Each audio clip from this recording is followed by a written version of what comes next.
मैं आपसे पूछ रही हूं कि क्या इससे पहले पश्चिम बंगाल में रहने वाले लोग या देश में रहने वाले लोग शांति प्रिय नहीं थे? बीजेपी के आने के बाद ही शांति प्रिय हुए हैं। जो आज हुआ, क्या वो 1 साल पहले 2 साल पहले नहीं हो सकता था? अरे पहले ही होता ही तो था। ये जब से एक्टिव हुए तब से माहौल खराब करते हैं। कहां होता था अनुराग भदौरिया जी? आपके सामने टीवी नहीं है, आपके सामने टीवी नहीं है, आप कहें तो अपने फोन पर चलाकर देख लीजिए। मैंने 2 तस्वीरें दिखाई हैं, मैं आपको बता देती हूं शब्दों के जरिए। रेड रोड की तस्वीर है जो पूरी तरीके से जाम रहती थी आज से ठीक 1 साल पहले, मैंने फिर चला दी है वो। और आज रेड रोड की तस्वीर दिखा रही हूं जहां ट्रैफिक एकदम खुला हुआ है, वहां पर कोई मनमानी, कोई मनमर्जियां नहीं हो रही हैं। और ऐसा नहीं है कि नमाज अदा नहीं की जा रही है, परेड ग्राउंड में बाकायदा व्यवस्था की गई है मुसलमान भाइयों के लिए कि वो नमाज अदा करें। तो क्या ये पहले नहीं हो सकता था? अच्छा ये बताइए, मैं पहले भी शांतिप्रिय होता था?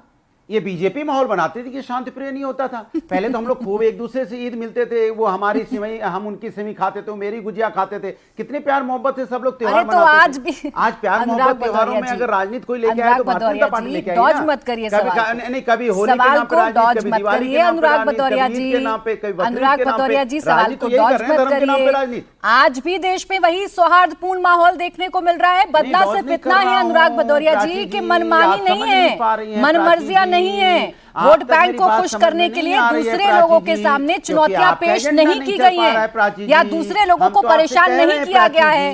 लेकिन चूंकि अनुराग भदौरिया जी को बीजेपी से सिर्फ सवाल ही सवाल पूछने हैं, तो ये तस्वीर अनुराग भदौरिया जी को नजर आएगी नहीं। मैं कितनी भी कोशिश कर लूं, एक खुफिया चश्मा लगा रहता है आपकी आंखों पर, जहां अच्छी चीज आपको कभी नजर नहीं आती है, आपको सिर्फ बुराई ही दिखती है। शांति की कोशिश कीजिए जो हम कर रहे हैं। मैं तो कर ही रही हूँ और मैं तो दिखा भी रही हूँ, लेकिन ये शांति आपको रास नहीं आती ना, ये शांति आपको रास नहीं आती। महंगाई बढ़ी है। अच्छा चले रुक जाए, आप बताइए महंगाई बढ़ी तो के शर्मा जी, नीट में बच्चों ने आत्महत्या, के शर्मा जी, अनुराग भदौरिया जी, जितने मसले आप देश के उठा रहे हैं उन तमाम मसलों पर चर्चाएं होती हैं, डिबेट होता है। आज बकरीद का मौका है, आप नहीं चाहते कि बकरीद पर चर्चा हो, मुसलमान भाइयों की बात आपके सामने आए? नहीं चाहते क्या आप?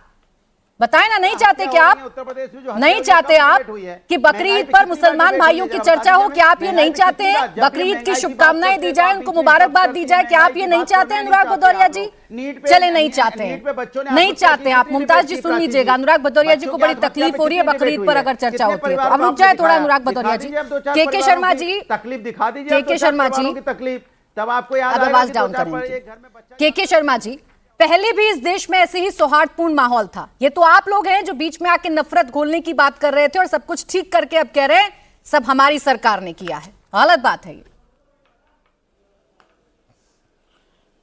देखिए, सर्वप्रथम तो मैं प्राची जी, जो मुस्लिम समाज के लोगों का आज त्यौहार है और बहुत शांतिपूर्ण तरीके से उन्होंने नमाज भी अदा की, त्यौहार भी मनाया, मैं उनको बधाई देता हूँ, शुभकामनाएं देता हूँ। अनुराग भदौरिया के सामने टीवी है, उनको सब दिख रहा है, लेकिन वो देखते हुए भी वो अनजान बनने की कोशिश कर रहे हैं। उनको सब परिस्थिति पता है। उन्होंने देखा है इसी पश्चिम बंगाल में दुर्गा विसर्जन के लिए भी हाई कोर्ट से परमिशन लेने पड़ते हैं, रामनवमी की जुलूस निकालने के लिए भी परमिशन लेना पड़ता था, और नमाज जब ये इस तरह के ईद और मुबारक मौके होते थे तो किस तरह से सड़कों पर कुछ लोग इस तरह से जाम लगाते थे और सड़कों पर त्यौहार करके लोगों को बाधित करते थे, ये सबने देखा है। और ये अनुराग भदौरिया क्या है कि इनको विडंबना ये है कि इनका जो तुष्टीकरण की राजनीति है उस पर भयंकर कुठाराघात हो रहा है। पश्चिम बंगाल इकलौता उदाहरण है इस समय जिसने साबित किया है कि समाजवादी पार्टी की जाति का जहर, जो ये जिस तरह की राजनीति करते हैं, उस जहर को हटाकर हिंदुत्व के राज को वहां पर समर्थन मिला है। इनको समझ आ गया है कि हमारी जाति और पीडीए डीए इनका चलने वाला नहीं है, और इससे ये घबराए हुए हैं। इसलिए यहां भी अभी इनको भाजपा का वो इतना ज्यादा वहम सवार है इस समय। कुछ भी हो, एक तो इनकी स्क्रिप्ट इतनी सी होती है, अनुराग भदौरिया 2-4 लाइन के अलावा कुछ बोल नहीं पाते, तो फिर वो महंगाई और यहाँ वहाँ उनकी रटी रटाई स्क्रिप्ट है। लेकिन वास्तविक स्थिति है कि आज जो सौहार्द की स्थिति वहां देखने को मिली निश्चित तौर से शुभेंदु अधिकारी जी के वहां मुख्यमंत्री बनने के बाद, ममता बनर्जी की सरकार बदलने के बाद वहां तुष्टीकरण की राजनीति पर रोक लगी है।